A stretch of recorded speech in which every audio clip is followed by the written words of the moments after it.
शमित के प्यार की खातिर कल्पना ने खुद को बच्चलन तक साबित कर दिया, लेकिन उसे पाना इतना आसान नहीं था। कल्पना ने शमित को देखा तो देखती ही रह गई। पल भर में ही उसकी आंखें दरिया बन गई। ये क्या हालत बना ली थी उसने अपनी। कल्पना ने अपनी सांसें रोक ली। अगर उसकी सांसें की आवाज शमित ने सुन ली तो। शमित का स्ट्रेचर वहां से हटने के बाद कल्पना ने सांस ली तो उठती गिरती सांसें के उसके साथ पलकें भी झरना बन गई। शमित की ये हाल सिर्फ और सिर्फ उसके कारण हुआ है। वो ये जानती थी कि पर क्या कर सकती थी। क्या उसके वश में कुछ था? कल्पना सारी रात टहलती रही, अतीत के सागर में डूबती उतरती रही। इतना खूबसूरत हुआ करता था उसका शमित। कॉलेज में हर लड़की को दिल का ख्वाब जब वो ड्रम बजाता तो खचाखच भरा ऑडिटोरियम तालियों की गड़गड़ाहट से गूंज उठता। अपनी पहली मुलाकात को याद करके कल्पना के होठों पर जाने कितने अरसे बाद प्यारी सी मुस्कान खेल गई। उन दोनों की मुलाकात कितनी फिल्मी थी। उस लेजेंडरी फिल्म वाला वाकया सेम टू सेम उसके साथ घटा था।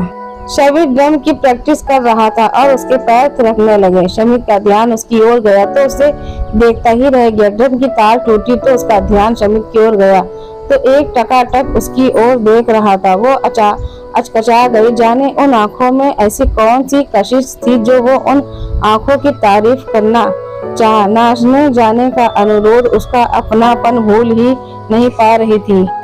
एनुअल फंक्शन में फिर मुलाकात हुई थी शामिल से। इस बार दोनों प्रोग्राम सेट के मिले थे। दोनों के मिलकर सोचे गए डांस ड्रामा ने फंक्शन के चार चांद लगा दी। इस तरह वो कब करीब आते गए और कॉलेज के साल कैसे बीत गए पता ही नहीं चला। पता तो तब चला जब वे अपने घर लौट आए। एक अजीब सी कसम पर हर पल मन मरने लगी थी। एक अजीब सी मायूसी दिल पर छाई रहने लगी थी। हर पल शमित का चेहरा आंखों के सामने घूमता रहता। हर पल उसकी कोई ना कोई बात याद आती रहती। उस दिन तो हद हो गई। रात में तूफान से उसके कमरे में खिड़की खुल गई तो उसे लगा शमित खिड़की के बाहर खड़ा। उस दिन उसे एहसास हुआ कि शायद प्यार इसी को कहते हैं। दूसरे दिन दरवाजा खोला तो शमित को खड़ा पाया। उसकी आंखों में गहरी उदासी थी। कल्पना की आंखें हैरान से खुल रही गई। शमित ने बिना किसी भूमिका के उसका हाथ अपने हाथों में ले लिया और भरे गालों में बोला, तुमसे बिछड़कर मुझे एहसास हुआ कि जो फीलिंग मेरे मन में तुम्हारे लिए है वो प्यार है। मैं तुम्हारे बिना जी नहीं सकता। मैं तुमसे प्यार करने लगा हूँ। तुमसे बस यही बताने आया था। आज भी सोचती है तो होठों पर मुस्कान और पलकों में आंसू का एक साथ आ जाते हैं। ऐसा लगता है कि जाने कितने जन्म में ऐसे ही हाथों में हाथ लिए खड़े रहे। पर तभी एक्सक्यूज भी, मिस्टर शमित के साथ कौन है? मैं यूं। कल्पना के बगल में बैठी महिला ने कहा, आप उनकी कौन है? नर्स ने पूछा। मैं माँ हूँ उसकी। वो बोली, क्या आप जानती हैं कि कल्पना कौन है? ये उसी जहर का नाम है जिसने मेरे बेटे की ये हालत की है। शमित की माँ बुदबुदाई। कल्पना की जैसी सांसें रुक गई। उसका बेटा बेहोशी में ये नाम बड़बड़ा रहा था। वैसे उसकी हालत बेहतर, आप उससे मिल सकती हैं। शमित की माँ तेजी से शमित के कमरे की ओर भागी। कल्पना देखा नर्स ज्यादा दूर नहीं गई थी। उसके कदम नर्स की ओर खींचे चले गए। सिस्टर, वो शमित को क्या हुआ है? आप कौन उनकी कौन है? नर्स ने जवाब के बदले सवाल पूछा। जी, मैं जिस पेशेंट के मेरे भाई के साथ में आई हूँ वो और शमित जी एक ही कमरे में हैं। और देखिए, अभी हमारे पास सिंगल रूम नहीं है। नर्स ने उसकी बात का वही मतलब निकाला जो उन स्थिति में कोई भी नहीं निकालता। अब कल्पना के पास शमित की हालत की वजह जानने का कोई तरीका नहीं था। भैया ठीक हो चुके थे। पापा उसके डिस्चार्ज पेपर बनवाने गए थे। अब तो कमरे में जाने का भी कोई बहाना नहीं था। पर फिर भी वो कमरे की खिड़की पे खड़ी हो गई। तो भूल क्यों नहीं जाता उस बेवफा को? क्या माँ बाप का बरसों का प्यार तेरे कोई मायने नहीं रखता? उसकी माँ अपने बेटे का हाथ पकड़कर रोती जा रही थी। कल्पना जैसे ही जल्द सी हो गई। कल्पना पापा की आवाज ने उसे झंझोड़ा और वो यंत्रों सी पापा और भैया के साथ घर आ गई। नींद उसकी आंखों में कोसों दूर थी। रह रह कर उस दिन सीन आंखों के सामने फिल्म की तरह चल रहा था। जब चाचा जी ने उन्हें घर की दहलीज पर हाथों में हाथ लिए देख लिया था, फिर वो तो धमाके हुए कि उसका पूरा वजूद ही हिल गया। विजयदी लड़की को घर की लड़की के साथ देखकर चाचा जी ने सारा गांव सिर पर उठा लिया। ऐसा हल्ला मल्ला की कल्पना से भी भरे था। समित ने निडर होकर अपनी प्यार का इजहार किया, बड़ी तहजीब से अपनी बात बड़ों के आगे रखी, पर वो झूठी शान के नाम पर अड़ियल और रिवाजों के पक्के गांव की हकीकत से बेखबर थे। किसी तरह पापा ने उसकी जान के प्यासे गांव वालों की पहुंच से बाहर निकला और वचन लिया कि वो खुद वहां कभी नहीं आएगा।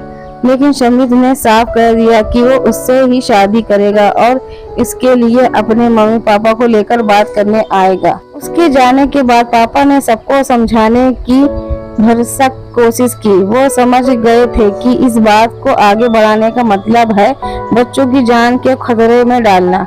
तब पापा ने कल्पना के आगे हाथ जोड़ दिए थे, बेटा मैंने पूरे गांव से लड़कर तुझे पढ़ाने शहर भेजा, इस उम्मीद में कि तू पढ़कर और लड़कियों की प्रेरणा बनेगी।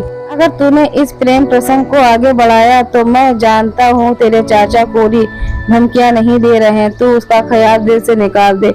मैं तुझे खो नहीं सकता। फिर उस भले लड़के को भी तो सोच, वो भी तो उस अपने माँ बाप की आंखों का तारा होगा। अगर गांव वालों ने सचमुच अपनी धमकी पर अमल कर डाला तो।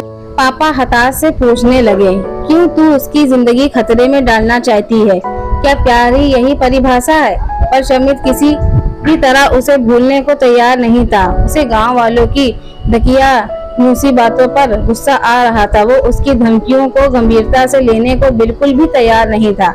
पर कल्पना डर गई। गांव में पली बड़ी थी, मरने मारने की सच्ची घटनाओं में वाकिफ थी। आखिर उसने वो फैसला ले ही लिया जिसके बाद वो आज तक चैन से सो नहीं पाई।